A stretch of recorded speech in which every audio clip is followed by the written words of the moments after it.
Assalamualaikum warahmatullahi wabarakatuh. Bismillahirrahmanirrahim.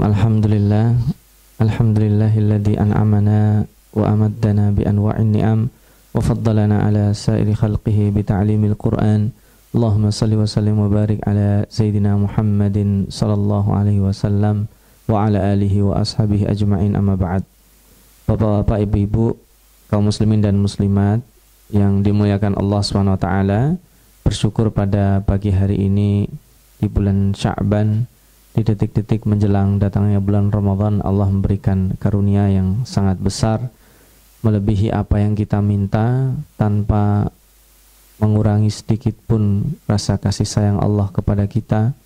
Kita diberikan kesehatan fisik dan juga mudah-mudahan spirit dan mental kita Allah jaga, sehingga dalam menyambut bulan Ramadan ini Allah SWT tetap memberikan kemampuan terbaik kita. Allahumma amin. Kita masih akan melanjutkan serial halaqah tadabbur Al-Quran. Pada kali ini adalah halaqah yang ke-44. Masih melanjutkan kisah tentang sepenggal kisah yang mestinya ini adalah tema pekan sebelumnya, yaitu tentang ketauhidan, dan sambungannya masih ya, tema besarnya adalah wal kafiruna humuz zalimun, orang-orang kafir itu adalah sesungguhnya orang-orang yang zalim. Kemarin kita sudah membahas bagaimana Nabi Ibrahim alaihissalam berdialog, berdebat dengan Namrud bahwa apakah sesungguhnya hakikat kehidupan, menghidupkan dan mematikan. Kemudian Allah tunjukkan juga kisah itu kepada Nabi Muhammad SAW tentang Nabi Uzair. Dan ini silsilah terakhirnya pada hari ini, yaitu tentang Nabi Ibrahim alaihissalam yang ditunjukkan tanda kekuasaan Allah. Kita buka ayat 260 sampai 264. A'udzu billahi minasyaitonir rajim. Bismillahirrahmanirrahim. Wa idz qala Ibrahimu rabbi arini kaifa tuhyil mauta qala awalam tu'min qala bala walakin liyatma'inna qalbi qala fakhudh arba'atan minat tayri fasurhunna ilaika thumma ja'al ala kulli jabalin minhunna juz'a thumma da'uhunna ya'tinaka sa'ya wa'lam annallaha azizun hakim. Ini lanjutan tema yang kemarin, Nabi Uzair, dan sebagian mufassirin ada yang mengaitkan bahwa kenapa ayat ini diletakkan setelah Nabi Uzair. Harusnya kan ini kisahnya Nabi Ibrahim, harusnya diletakkan pada ayat langsung di bawah perdebatan antara Ibrahim dan Namrud, ya, karena kisahnya di situ. Tetapi di sini adalah temanya berkaitan secara personal dengan Nabi Ibrahim, maka ini yang akan lebih mengena. Nah, dan ini ditunjukkan langsung. Kalau yang sebelumnya Nabi Uzair itu sadar bahwa dia dihidupkan itu melalui proses, sedangkan Nabi Ibrahim itu melihat kekuasaan Allah secara langsung. Nah, ini yang menarik adalah kalau sebelumnya itu alam taro, apakah kamu tidak melihat? Di sini wa idz qala, kata-kata idz di dalam Al-Qur'an itu artinya uzkur, sebutkan. Itu kalau dalam sejarah, bacalah sejarah. Jadi kisahnya sudah jadi. Kalau yang alam taro kita disuruh mikir bagaimana terjadinya perdebatan antara Namrud dan Ibrahim. Tapi kalau kata-kata wa idz itu sudah lembarannya sudah siap untuk kita baca, dan itu tidak bisa kita tolak. Nah, kita lihat apa yang terjadi Nabi Ibrahim ketika mengatakan Rabbi arini kaifa tuhyil mauta. Apakah ini ada kaitannya? Qala ana uhyi wa umid. Sedangkan Nabi Ibrahim sebelumnya mengatakan Rabbiyalladzi yuhyi wa yumid. Dan ini kaitannya dengan pertemuan sebelum-sebelumnya tentang Allahu la ilaha illa huwa al-hayyul qayyum. Jadi kehidupan Al-Hayyu bagi Allah SWT itu stabil, bahkan kita tidak tahu, tidak bisa dibayangkan, tidak bisa dibedakan dengan, tidak bisa disamakan dengan kehidupan makhluknya. Nah, sekarang apa yang dimaksud Nabi Ibrahim kaifa tuhyil mauta? Maka Allah menjawab, qala awalam tu'min, apa kamu enggak beriman? Kalau aku sanggup menghidupkan, maka jawab Ibrahim adalah qala bala, tentu ya Allah. Walakin lihat ma'inna qalbi. Nah, ini mari kita visualisasikan begini.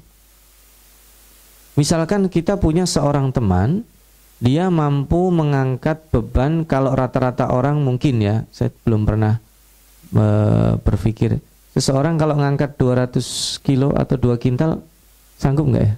Tergantung beban beratnya sih. Kalau dia kurus ya nggak bisa. Kira-kira 200 kilogram atau 2 kintal itu masih bisa diangkat orang nggak? Masih ya. Nah, kemudian si A yang bisa mengangkat 200 kilogram itu ceritanya terkenal.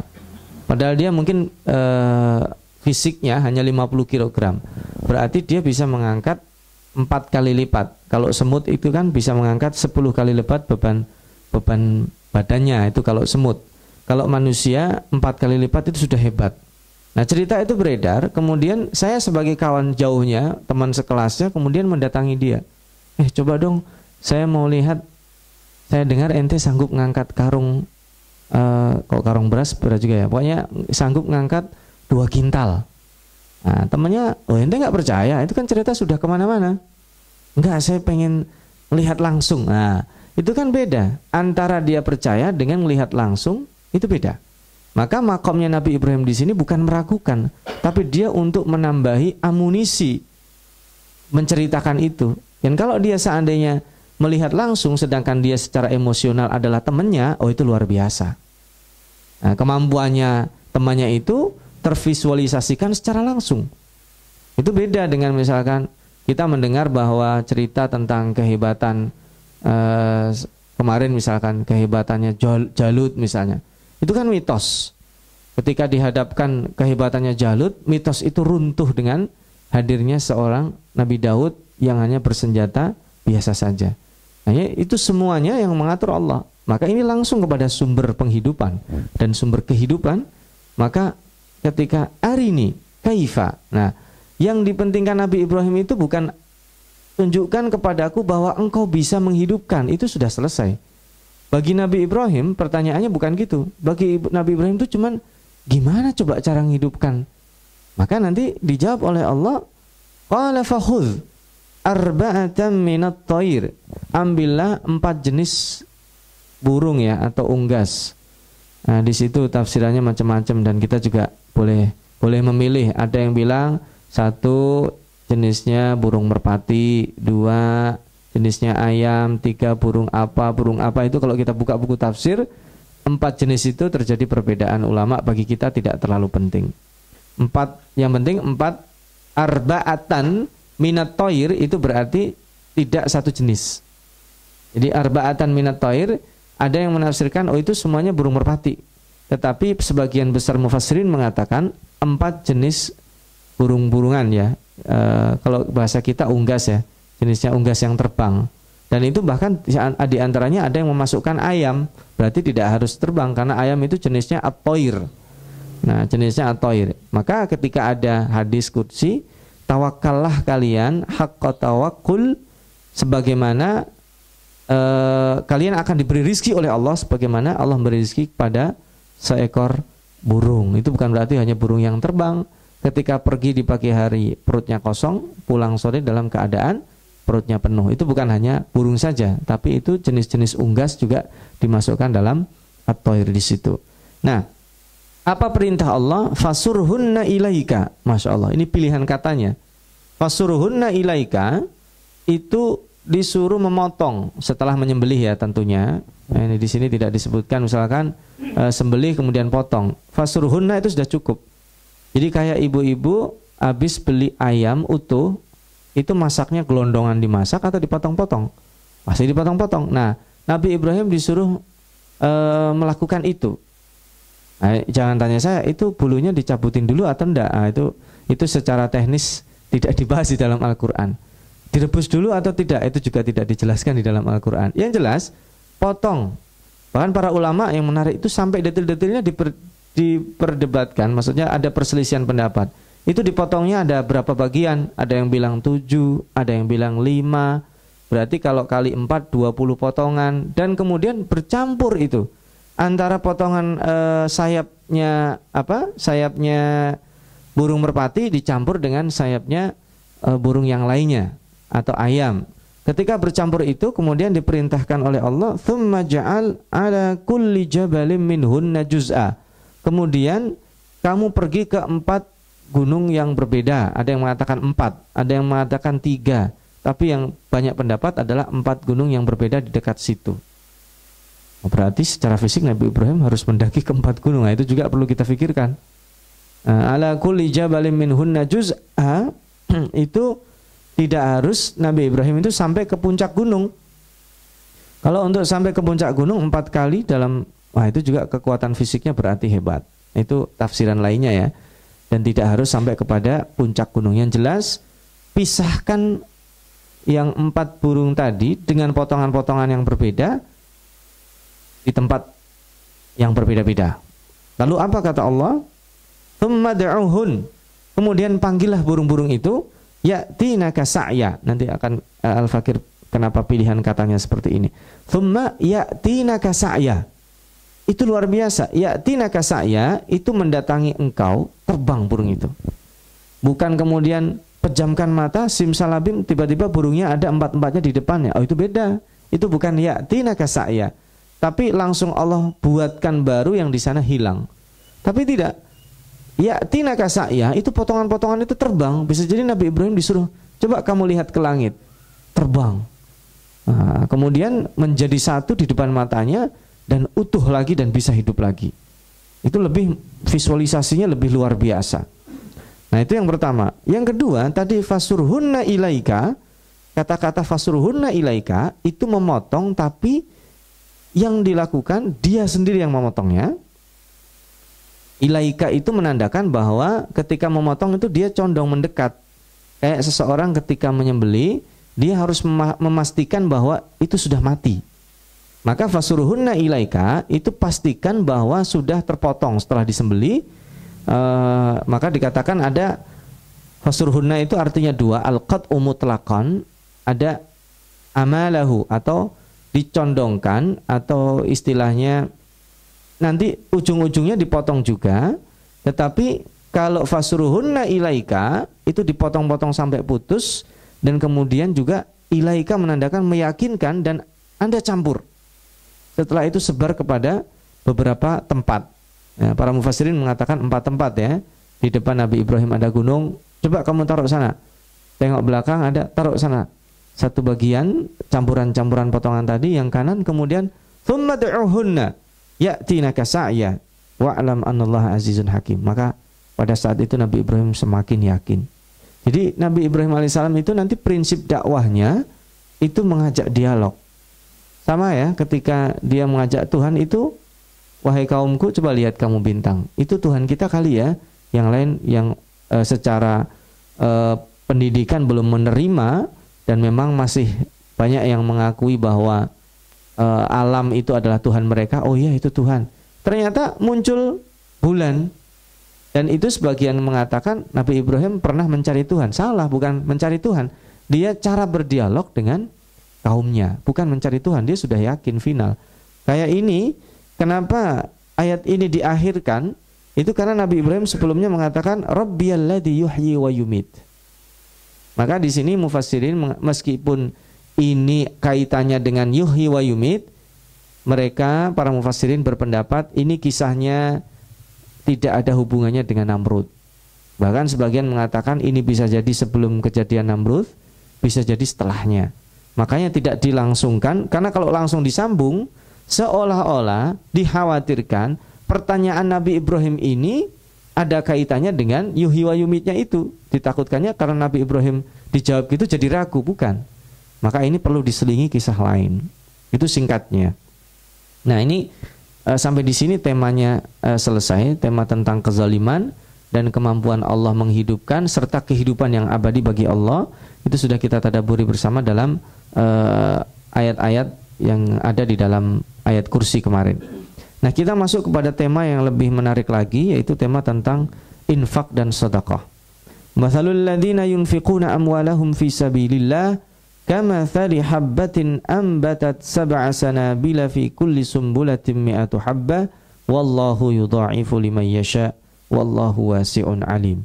Ini baik azizun hakim dengan wasi'un alim sudah kita tadabburi bersama.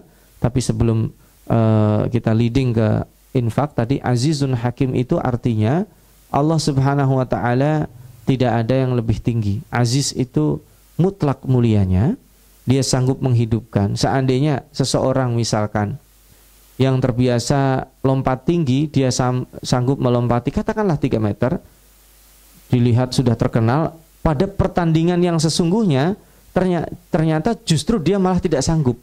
Itu biasanya orang langsung itu ya, langsung meruntuhkan kualitas dia. Padahal misalkan dia juara terus, kemudian pada saat itu kemudian tidak. Ya kira-kira kasus sekarang ya, sepak bola tiba-tiba Spanyol pulang kampung misalnya.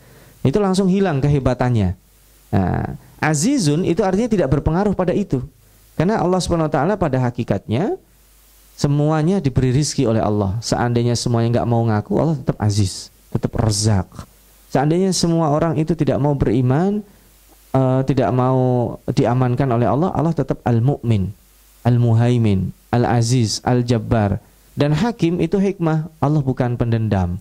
Tidak ada Allah mendendam, tidak ada Allah itu murka, kecuali Allah Subhanahu wa taala memiliki dan tidak perlu rasionalisasi. Kenapa Allah murka kepada si A, kepada si B Allah tidak murka?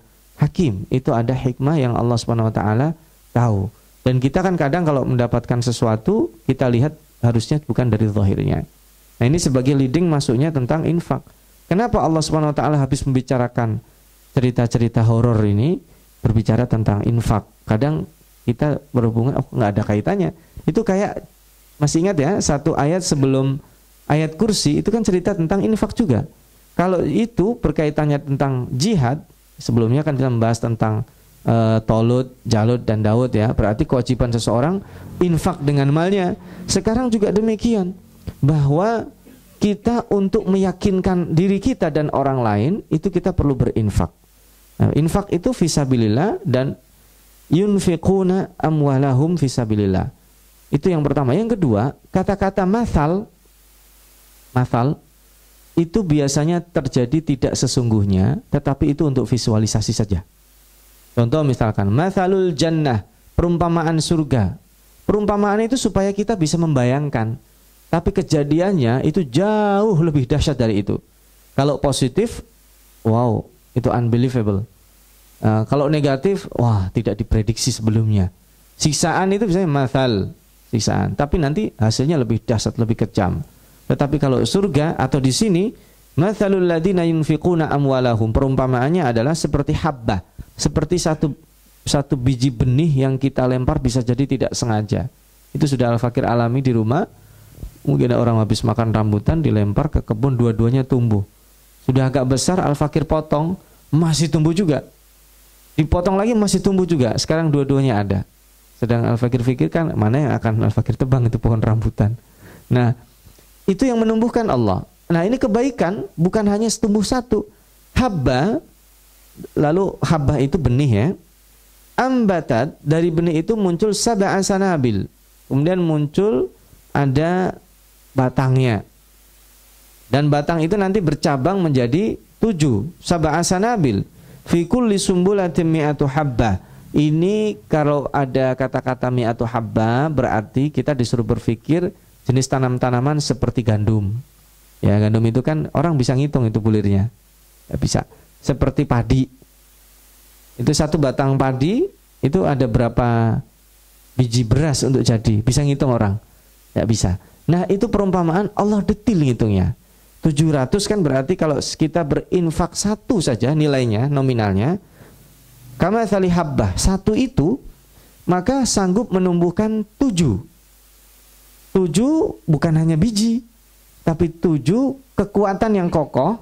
Dari kekuatan yang kokoh itu melahirkan biji-biji yang berapa? 100. Berarti kalau kali 7 ada 700 benih kebaikan. Nah, ini kalau tafsirannya Al-Alusi itu menarik sekali dalam Ruhul Ma'ani gini. Kalau ada seseorang menanam benih kebaikan satu, dia ikhlas, benih kebaikannya ini infak di sini ya, maka akan muncul 700 kebaikan serupa. Oh, gimana prosesnya? Dari satu benih itu nanti akan muncul melalui 7 orang inspiratornya. Dari 7 orang inspiratornya itu dia akan menyebar setiap orang menjadi 100. Nah, maka di sini mungkin lain waktu ya, ini ada i'jaz al-adadi fil Quran. Jadi ada yang membahas kemukjizatan angka-angka yang disebut di dalam Al-Quran. Secara khusus itu lebih spesifik ya. Dan diantaranya angka 7 itu termasuk angka yang disebut di dalam Al-Quran. Kalau kita tanya-tanya, angka berapa yang paling banyak disebut dalam Al-Quran? Bahkan sebagian orang akan mengatakan saking sakralnya nomor 7, disebut nomor 7, ada 7 langit, ada 7 bumi gitu. Padahal angka yang paling banyak disebut di dalam Al-Quran, angka berapa Bapak dan Ibu-Ibu? Angka berapa, ada yang tahu? Angka 1 yang paling banyak disebut di dalam Al-Quran. Ilahun wahid. Jadi angka 1 yang paling banyak. Ya, angka 1 itu paling banyak disebut di dalam Al-Quran. Itu filosofisnya sangat dalam, karena 1 itu setelah esa, tunggal itu identik dengan 1 kesatuan menjadi utuh. Nanti lain waktu kita bahas ya. Tapi ada yang menakwilkan mazhab berikutnya, sab'ah di sini hanya untuk menyebutkan, menekankan. Kalau 7, makanya ini mazhabnya berkaitan dengan tadi itu, disuruh memotongnya jadi 7 juga. Yang di atas tadi itu, ada yang menafsirkan. Bagi orang yang suka mengait-ngaitkan angka itu menarik. Kalau bagi Al-Fakir mah tidak terlalu penting. Kenapa? Karena ada yang saya Al-Fakir ikut mazhab yang ketiga, bahwa ini lidilala alal kathrah, menunjukkan banyak, 100.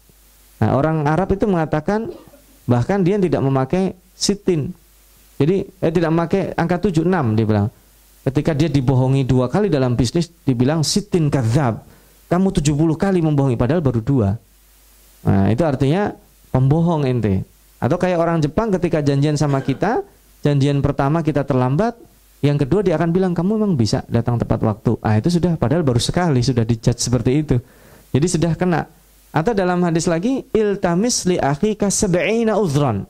Kalau kita punya saudara, itu kita harus husnudzon sampai 70 kali. Kita cari alasan, baru alasan ke-71 nggak ketemu, itu benar saudara saya buruk. Misalkan kita ngeliat saudara kita masuk ke diskotik. Si A masuk ke diskotik. Oh, dia mungkin cari uang receh, itu alasan 1. Oh, mungkin tadi temannya nelpon, disuruh nunggu di situ, alasan 2. Oh, itu sampai 70. Ya nggak masuk akal juga. Kita sampai botak nggak ketemu itu 70 alasan. Itu artinya iltamis li akhika sab'ina udhran. Kalau ada saudara kita bukan melakukan, kelihatannya terkesankan dia melakukan maksiat, itu kita husnudzonnya harus banyak dulu. Kenapa? Karena prinsip di dalam agama kita, aib itu ditutup. Ghafir dzambi wa qabilit taub. Bahkan seandainya itu terjadi betulan, dalam kasus zina itu kan syaratnya harus 4 orang ya melihat. Nah, itu kan sulit untuk mendatangkan itu. Nah, oke, lain waktu kita bicara tentang ijaz adadi ini karena ini sangat panjang ya. Kembali masalah ke sini. Berarti yang intinya mana? Yang intinya ayat setelahnya, potongannya. Wallahu yudha'ifu liman yasha. Itu intinya. Bahwa Allah itu akan melipatkan baik pahala dia sebagai pribadi ataupun kualitas inspirasinya, pengaruhnya. Ada bagi seseorang dia tokoh dia. Seorang tokoh nyumbang misalkan 1 juta, itu berbeda dengan orang biasa yang tidak dikenal dia nyumbang 1 juta. Betul ya? Kalau dia seorang tokoh di depan kamera, kemudian dia membuat rekayasa sedemikian rupa, menginspirasi seseorang untuk bersedekah, untuk berinfak di jalan Allah, maka dia akan yudha'ifu liman yasha, itu pengaruhnya di dunia. Kalau pengaruhnya di akhirat itu sudah bukan ranah kita untuk makanya ayat ini ditutup dengan wallahu wasi'un alim. Ini tempo hari sudah kita jelaskan bahwa ilmu itu pengaruhnya luas. Kita sholat dengan ilmu beda dengan orang sholat tanpa ilmu. Kita menadaburi Al-Quran dengan membaca Al-Quran saja kualitasnya berbeda. Itu maka wasi'un alim itu tempo hari sudah kita tadaburi. Apa arti wasi'? Yang maha luas rizkinya. Kita sesungguhnya sedang deal dengan Allah, tapi itu akan dikembalikan kepada kita. Allah yang maha tahu niat kita masing-masing. Lalu yang berikutnya, alladzina yunfiquna amwalahum fisabilillah. Diulang lagi. Orang-orang yang di atas tadi itu, para inspirator kebaikan yang berinfak di jalan Allah, thumma la yutbi'una ma anfaqu mannan wala adha. Kemudian setelah berinfak dia tidak ikuti mannan wala adha, mengungkit-ngungkit dan menyakiti perasaan orang yang diberi. Lahum ajruhum inda rabbihim wala khaufun alaihim wala hum yahzanun. Itu bahasanya. Ini yang menarik kata-kata thumma. Dalam bahasa Arab thumma itu disebut dengan lit taraqi, untuk jangka panjang. Jadi kalau saya ngasih Bapak hari ini sedekah ini Pak, untuk sedekah di jalan Allah 1 juta, thumma itu saya tidak ungkit 1 tahun lagi berikutnya saya nggak pernah ngungkit, 100 tahun berikutnya saya tidak pernah ngungkit, itu disebut summa. Beda dengan misalkan alladzina yunfiquna amwalahum fi sabilillahi wala, beda, atau fala, beda. Thumma itu berlaku jangka panjang sekali. Jadi orang yang berinfak di jalan Allah dan dia tidak mengungkit-ngungkitnya, tidak menyakiti perasaan orang yang diberi, tidak menghinakan martabatnya, maka dia akan mendapatkan pahala di sisi Allah, dan jaminannya la khaufun alaihim walahum yahzanun. Tidak ada ketakutan, tidak ada rasa sedih. Karena tabiat orang yang memberi sebenarnya bukan masalah, tapi secara kita ya, orang yang memberinya dia tidak ikhlas, bisa jadi dia akan menyesal memberi. Ada jenis-jenis orang, dan kita itu termasuk al-fakir, termasuk di sana. Kalau kita tidak siap berinfak, itu suatu ketika bisa jadi kita menyesalkan infak kita. Aduh, nyesal saya infak. Baik dalam nominalnya atau kepada objeknya. Kenapa saya kasih dia? Harusnya dikasih adalah si B. Itu ada penyesalan. Kenapa saya kasih 1 juta? Harusnya cuma 100.000. Nah, ada juga. Nah, itu thumma itu berlaku berkepanjangan. Kalau namanya sudah kita infakkan, sudah, nggak perlu itu ada rasa seperti itu. Karena itu merupakan luar biasa ya. Itu dahsyatnya kita harus maintenance atau merawat perasaan kita. Makanya Allah di sini disebut menjamin. Khaufun itu takut, hazan itu sedih. Itu berkaitannya dengan apa? Dengan perasaan. Penyesalan, kesedihan, ketakutan, itu kan berkaitan dengan perasaan. Maka seseorang yang berinfak, udah selesai aja. Jangan sampai kita berinfak menghinakan orang yang kita beri. Diungkit-ungkit, menyakiti lagi. Loh, ente kan dulu yang saya kasih beasiswa. Dulu kan ya disebutkan, nah itu udah runtuh itu pahala. Padahal dia sudah menanam tadi apa? 100 inspirasi kebaikan. Allah bisa kemudian langsung menganulir semua kebaikan yang tadinya sudah disiapkan untuk dia. Dan itu kita harus hati-hati. Maka ketika kita habis melakukan infak apa saja, terutama yang amwal dengan harta, udah kita tutup buku aja. Nah, udah dikeluarin kok, nggak usah ditarik. Saya tarik lagi, infak saja. Nah, itu sudah pasti batal. Ditarik fisiknya, pahalanya batal.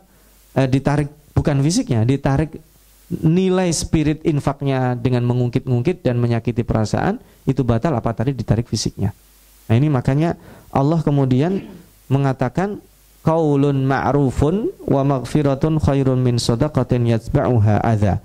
Perkataan yang baik, ma'ruf, wa maghfiratun dan permintaan maaf atau pemberian maaf, itu khairun min, itu unlimited ya, lebih baik dari sedekah yang diikuti dengan adza. Di sini adza karena menyakiti perasaan orang yang terhinakan. Jadi gini, orang kita beri itu bukan berarti orang itu derajatnya di bawah kita. Itu harus kita sadari. Kita memberi seseorang, derajatnya kita bukan lebih dari dia. Karena yang melebihkan derajat itu Allah, nggak ada kaitannya sama dia. Misalkan kita memberi hadiah, yang kita beri hadiah kan bisa jadi karena prestasi. Kita namanya infak itu kan, jadi gini ya, mohon maaf, itu yang harus kita ubah ya. Mindset kita, yang namanya infak itu memberi orang-orang yang du'afa. Namanya infak, orang membeli orang-orang yang tertindas. Itu wajib, betul. Tetapi namanya infak lebih luas dari itu. Kita merekayasa kebaikan sekarang itu, infak tidak hanya untuk orang-orang du'afa. Untuk merekayasa kebaikan kita perlukan dana yang lebih besar. Acara di televisi itu miliaran. Nah, nanti ada orang, harusnya ini tidak dibuat acara seperti ini. Banyak orang-orang yang miskin yang belum mendapatkan. Itu judulnya lain. Nah, jadi kita jangan mengatakan gini, ketika memberi itu ente derajatnya lebih rendah dari saya. Padahal ketika kita beri, itu misalkan kita share. Kita mau misalkan mau membangun Islamic Center. Atau sekarang sedang terjadi kasus penutupan doli itu misalnya ya. Nah itu kita share infak. Kita jangan juga bertanya, oh ini jangan-jangan yang saya infakkan nanti masuk dana kompensasi kepada mereka. Nah itu urusan. Karena kita sekarang sedang merekayasa kebaikan, judulnya. Tema besar yang selalu saya sampaikan berulang-ulang, rekayasa kebaikan. Yang kita tolong bukan hanya masalah du'afa. Infak itu jangan dipersepsikan kita mengentaskan kemiskinan saja. Tapi kita lebih besar dari itu adalah merekayasa kebaikan dan menutup pintu-pintu kemungkaran. Maka adza ini didulukan. Karena ketika Anda nyumbang, emang yang nyumbang Anda saja? Kan kadang orang nyumbang marah-marah dia karena tidak diperlakukan. Merasa saya sudah nyumbang 5M. Wah, ternyata ada orang lain yang nyumbang 10M tapi diam-diam. Nah, harusnya kan dia malu. Nah, adza di situ bisa meruntuhkan kualitas dia.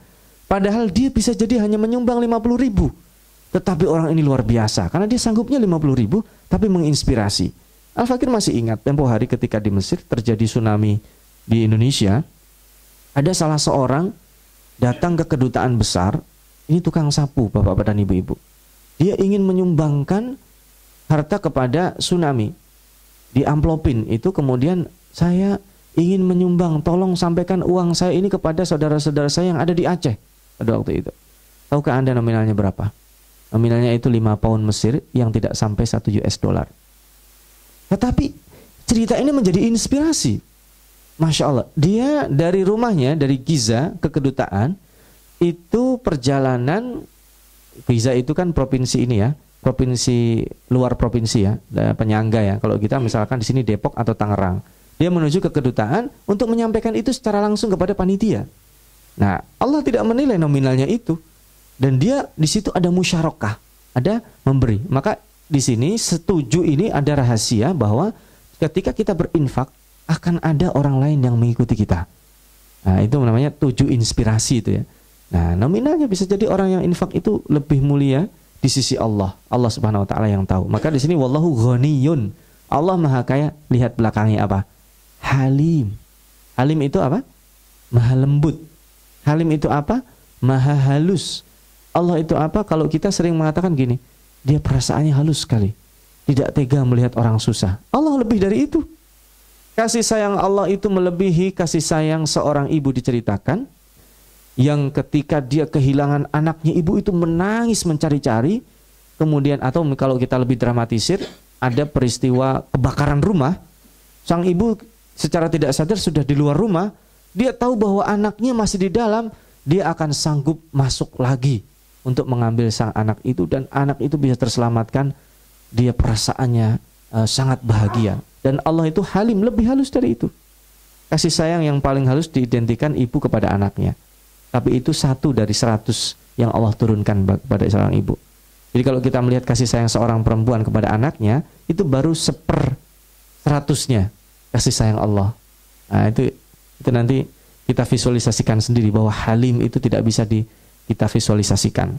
Berikutnya, kalau tadi itu sudah kita statement, di sini larangan. Ya ayyuhalladzina amanu la tubtilu shadaqatikum bil manni wal adza. Wahai orang-orang yang beriman, janganlah kalian membatalkan, janganlah kalian menganulir inspirasi kebaikan, pahala, tabungan kita, investasi akhirat kita dengan al-manni wal adza, dengan mengungkit-ungkit dan menyakiti perasaan orang yang diberi. Atau kita bukan menyakiti orang yang diberi aja, tapi semuanya. Saya mau menyumbang untuk renovasi musola, tapi dengan syarat yang jadi imam anak saya atau mantu saya. Ternyata dalam prakteknya kemudian ada orang lain ikut imam, dia ungkit-ungkit lagi. Nah, itu kan rugi dia jadinya. Itu akan hilang. Seperti apa? Di sini. Kalladzi yunfiqu malahu ria'an nas. Nah, ini Allah menyebutkan sebabnya. Biasanya orang-orang yang melakukan itu adalah orang-orang yang ria. Yang ria ya. Orang-orang yang mengungkit itu dia tidak ikhlas. Orang-orang yang mengungkit itu punya penyakit mental. Mentalnya dia ingin dilebihkan. Mentalnya dia ingin disebut-sebut. Nah, ini yang pertama. Yang kedua, wala yu'minu billahi wal yaumil akhir. Orang ini sejatinya tidak beriman bahwa dia nanti akan mendapatkan investasi jangka panjang di akhirat. Kalau kita berinfak itu kita sedang, ibarat kata, sedang menabung. Kita mau keluar negeri, sekaya apapun kita rupiah tidak bisa dipakai di Singapura, tidak bisa dipakai di Saudi, tidak bisa dipakai di negara manapun, karena uang itu berlaku di tempat kita saja. Kalau kita ingin berlaku di tempat lain harus ditransfer dengan mata uang lain. Maka kalau kita di dunia ini harus ditransfer dengan amal baik. Nah, orang yang mampu mentransfer atau dia nyicil mentransfer itu ada orang yang punya keyakinan yang kemarin kita bahas ya, alladzina yadhunnuna annahum mulaqullah. Mulaqullah itu dia yakin, berarti dia punya kecerdasan masa depan. Dia punya kecerdasan yang kuat jangka panjang. Nah itu ya, sebabnya orang-orang yang melakukan pengungkitan dan orang-orang yang menyakiti perasaan orang lain tadi itu adalah orang yang pertama riya, yang dipicu dari dia sebenarnya tidak beriman kepada Allah dan Rasulnya atau berkurang. Famathaluhu. Nah sekarang ada permisalan berikutnya, kita disuruh bayangin. Kamathali sofwanin alaihi turab, seperti batu hitam yang licin. Kita bayangkan ya, alaihi turab, kemudian ada debu di atasnya. Ya kayak batu biasa, nggak usah batu lah. Sekarang di luar itu, di jalan raya itu, kalau nggak hujan debu-debu banyak. Kemudian fa'asabahu wabil, kemudian ditimpa hujan yang sangat deras. Fatarakahu solda, maka akan klimis bahasa Jawanya itu. Maka batu itu kemudian menjadi kinclong, debunya hilang. Nah itu kira-kira sedekahnya kayak gitu. Fatarakahu solda, la yaqdiruna ala syai'im mimma kasabu, dia tidak mampu. Layak dirun itu tidak mampu memprediksi, tidak mampu berbuat apa-apa, tidak mampu mengatakan apa-apa terhadap apa yang telah mereka buat. Wallahu la yahdil qaumal kafirin. Judulnya tetap kezaliman. Kalau tadi adalah kezaliman yang menyebabkan seseorang sengsara karena berkaitan dengan kekuasaan dan kepemimpinan, ya Tolut yang melawan Jalut, kemudian Nabi Ibrahim yang menumbangkan Namrud, maka kita menuju kepada kezaliman berikutnya, kezaliman ekonomi. Kezaliman ekonomi itu nomor satu adalah monopoli. Kezaliman ekonomi itu dalam bahasa zakat itu adalah idle asset ya. Harta zakat itu adalah harta yang tidak bergerak. Kalau ibu-ibu punya perhiasan, perhiasannya ada tersisa. Ibu-ibu punya perhiasan misalkan 100 gram. Kalau 100 gramnya dipakai nggak kena zakat. Tapi kan nggak mungkin 100 gramnya dipakai, apalagi 1 kilo, jadi kalungnya sekilo, gelangnya dipakai dari ujung ke ujung, itu kan aneh. Tapi yang dizakati itu adalah yang tidak bergerak, tabungan. Demikian juga tanah. Tanah itu kalau seandainya kita dapat warisan atau siapapun dapat warisan, 1 tahun dibiarin begitu saja, itu harga tanahnya dipotong 2,5% kena zakat. Tapi kalau dia usahakan bisnis, dia buat kontrakan, itu hanya yang diambil adalah keuntungannya 2,5% saja. Maka kita juga demikian, jangan sampai ada potensi kebaikan mengendap. Makanya kita harus putar terus. Maka kehidupan itu harus diputar. Karena kata orang Arab, al-harokatu barokah. Bergerak itu ada keberkahan.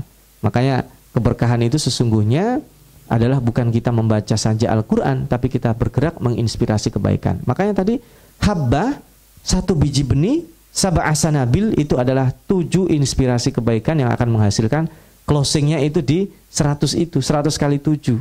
100 kali 7 ada 700. Bayangkan kalau di kampung kita ada 1 orang bersedekah, kemudian mengakibatkan atau infak 700 orang di kampung itu sedekah. Itu artinya 1 kampung semuanya terrekayasa secara kebaikan. Kayak kita di bulan Ramadan, orang hari ini berpuasa, kemudian dia menjelaskan dahsyatnya puasa, dia meyakinkan orang puasa itu wajib, kemudian semua orang berpuasa, pada saat dia melakukan puasa, biasa-biasa aja. Nah saat itulah saat kita melakukan kebaikan itu suatu kebiasaan, yang kebiasaan bukan berarti mendowngrade nilainya, merendahkan nilainya, maka saat itu orang yang tidak melakukan akan merasa malu dan tertinggal.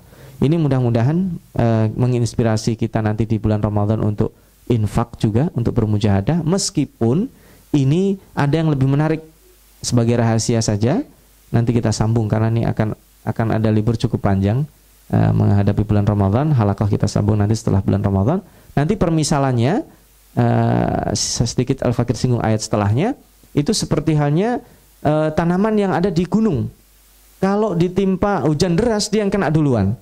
Tapi kalau hujannya gerimis, itu tanaman yang kena adalah yang di atas, yang di bawah tidak kena. Itu nanti insya Allah kita jelaskan visualisasi tentang sedekah atau tentang infak atau tentang berjihad dengan mal ini pada pertemuan berikutnya.